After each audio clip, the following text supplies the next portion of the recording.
Welcome to the weather forecast on the CIA TV channel. Dear friends, in today's forecast, we're breaking down what you need to know about the weather that will affect the United States over the next 7 days. A strange weather pattern is forming across the United States, which is expected to bring some pretty unusual weather over the next 7 days, including the return of a major heat wave, a potential tropical storm, or even a hurricane in the Gulf of Mexico. In addition, we're also tracking more severe weather in areas like the Great Plains, the Midwest, and the Ohio Valley. And we'll start with what's happening across the country today. We only had some localized severe weather yesterday, major flooding in central Texas, and there could be even more today.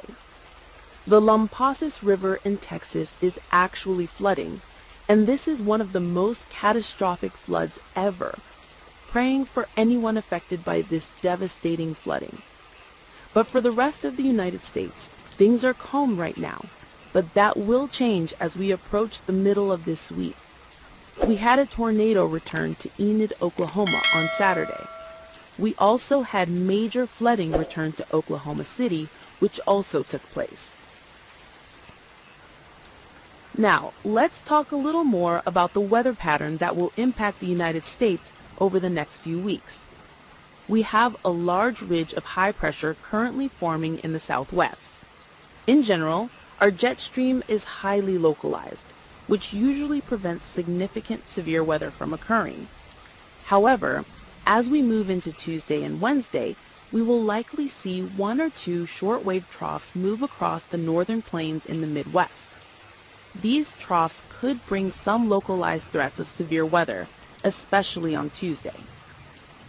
We think we're going to have at least some localized to scattered severe weather in the Midwest and back into the Central Plains, with a very low chance of live weather on Tuesday. On Wednesday, the storm system will move further east. We could see a little more severe weather back into the Midwest and even into the northern and Central Plains, so keep an eye out. Through Thursday and Friday, we're going to continue to see a relatively localized pattern. This again typically promotes much calmer and drier weather patterns across much of the country. But one thing I want to note is that there is a chance that a tropical storm system could form again in the Gulf of Mexico or even near Florida over the next few days. We'll talk more about that later, because I think there's some real concern that we could see a tropical storm, even a low-level hurricane, depending on the track and how quickly it forms. By the end of the week and early next week, we're not going to see much of a change in the weather pattern. By this point, we could start to see some severe weather return around the end of July, or we could also see the ring of fire form, which basically means all of our storm systems are going around this big mountain range.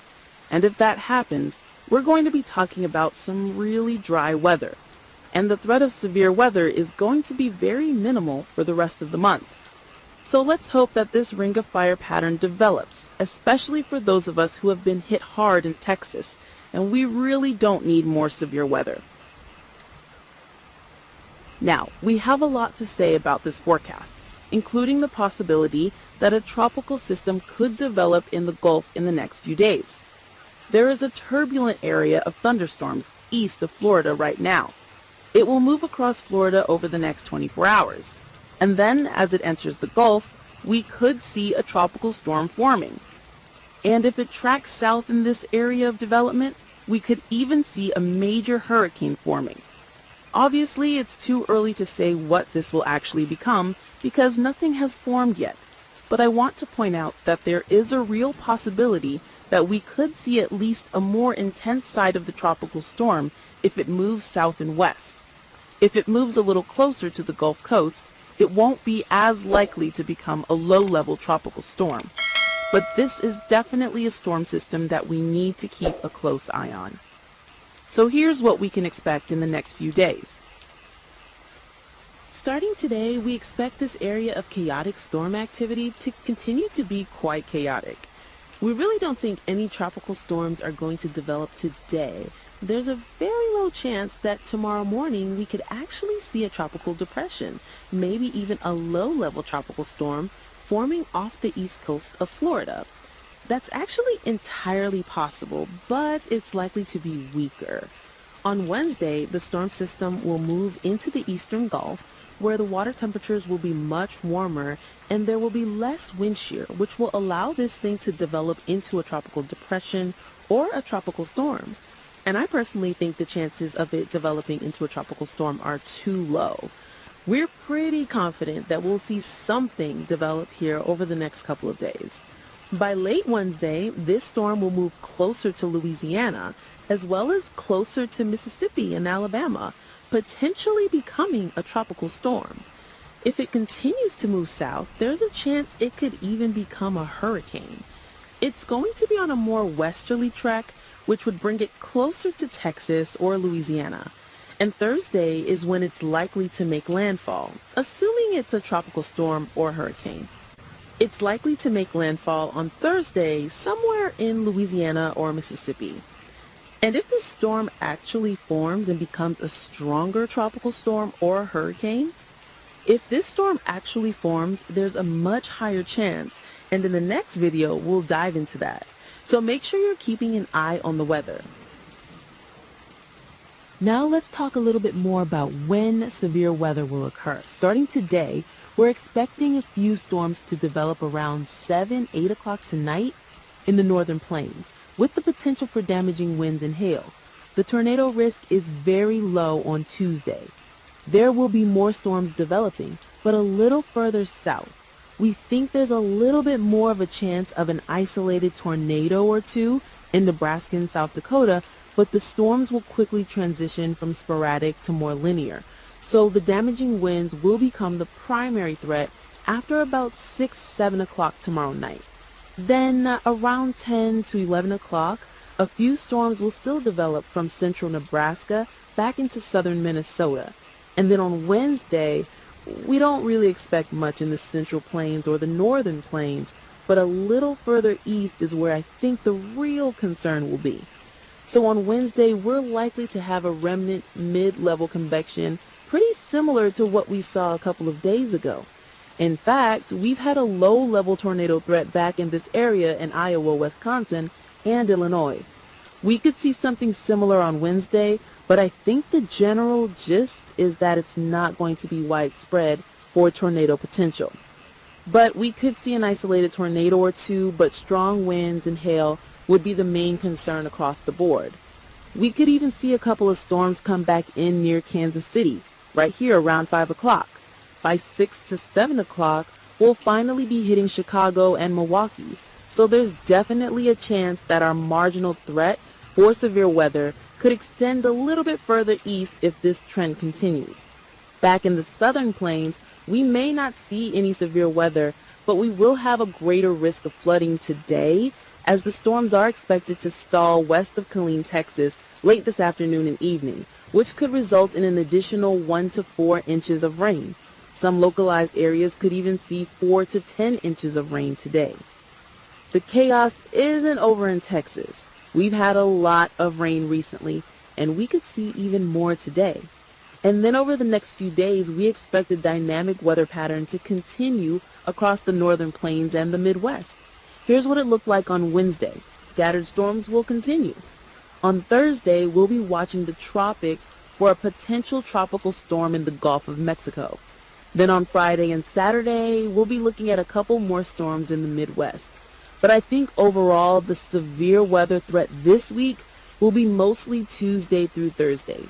So outside of that and before that, we're not really expecting a lot of severe weather, at least organized. And then early next week, we could start to see at least some severe weather return in the northern plains and the Midwest. It's really too early to tell how significant that will actually be, but it's definitely something to keep an eye on. And then by the end of July, we could see a little more activity across the country. So we'll definitely be keeping a close eye on it. And we expect the warmer weather trend to continue for the next several weeks. Warm weather will certainly develop across Texas back into the northeast and across the southeast, where above average temperatures are likely. But a colder air mass will continue to sit over the northern plains, where several shortwave troughs will erupt this week. Later this week and early next week, even warmer weather will begin to develop across the Great Plains and back into the Ohio Valley. Now let's talk a little more about the severe weather potential over the next few days, starting today. And we have 4 different marginal threats for severe weather. One in the northern plains, one along the east coast, one in the Ohio Valley, and one in Arizona, where there's a chance for damaging winds and localized hail. The risk of tornadoes is close to 0, but I wouldn't rule out a brief hailstorm or tornadoes somewhere in the northern plains today. If the storms are able to stay more contained on Tuesday, the severe weather threat becomes a little more of a concern. We have a 2 out of 5 severe weather threat in Nebraska and South Dakota, and a marginal threat from the Midwest back to the Central Plains, where all the severe weather threats are possible. But the strongest winds and large hail are going to be the biggest concerns. There is also a chance for 1 or 2 isolated tornadoes. It would not be surprising if this tornado threat develops a little farther east. But regardless, we think there is a chance for 1 or 2 isolated tornadoes on Tuesday. And on Wednesday, the severe weather threat will be lower. We have an additional 1 out of 5 severe weather threat from the Midwest into the Central Plains, with the potential for damaging winds, hail, and possibly a few tornadoes. We will continuously update the storm situation in the next news. Please subscribe to the channel to follow. Thank you for watching the news on CIA TV channel.